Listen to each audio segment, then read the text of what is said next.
Это здание драмтеатра. Вот. Причем здесь здание драмтеатра. Кроме того, что, естественно, оно построено до войны. В начале 30-х годов. Причем построено как не драмтеатр, как республиканский дом культуры. Просто в этом республиканском доме культуры помещался и театр, и сперва там концертное бюро, потом филармония и радиокомитет. Нас интересует прежде всего радиокомитет, потому что вот именно из этого, вы знаете, что сейчас здание, оно, строго говоря, не совсем такое, какое было построено. Так оно не реконструировано, это, по сути дела, новодел. Потому что старое здание, как вы помните, при реконструкции рухнуло. И то, что построили вместо него, оно, скажем так, напоминает то здание, но это не копия. Но в данном случае это не важно, у нас не история архитектуры. История Великой Отечественной войны с этим зданием связана именно потому, что здесь помещался радиокомитет. То есть, по сути дела, вы знаете, что в годы войны, в общем, для людей основными источником информации о том, что происходит на фронте, было радио. Прямо скажем, газеты были редкостью. И да не все умели читать.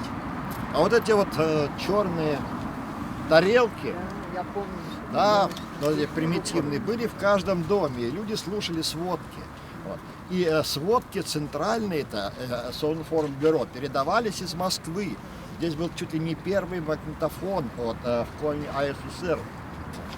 Он записывались и не передавались. Но у нас же республика национальная, и местные дикторы переводили их в срочном порядке на коми язык и дублировали на коми языке. И вот именно из этого здания 9 мая 1945 года диктор Кира Моисеева объявила о победе. Когда я работал в школе, мы с ребятами писали очень интересную, с моей точки зрения, работу коми АССР в 1945 году. И опрашивали тех, кто помнит День Победы, детьми. И Кира Сергеевна еще жива была. Она через год ушла из жизни. Мы успели записать ее рассказ с ребятами.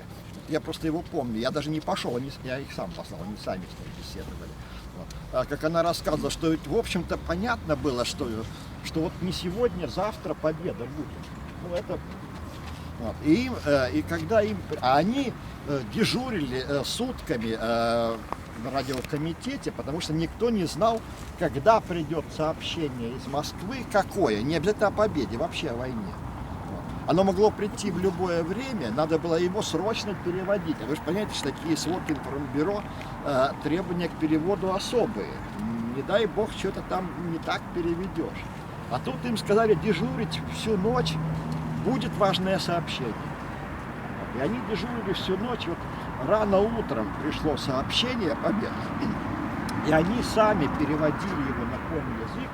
И Кира Моисеева утром 9 мая 1945 года именно из этого здания вышла в эфир. Сообщила, передали сводку информбюро о победе голосом Левитана, естественно, говорит Москва.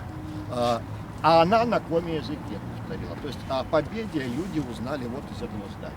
Поэтому мы здесь и остановились. Можно сразу вопрос? Да. А эти записи где-то вообще сохранены?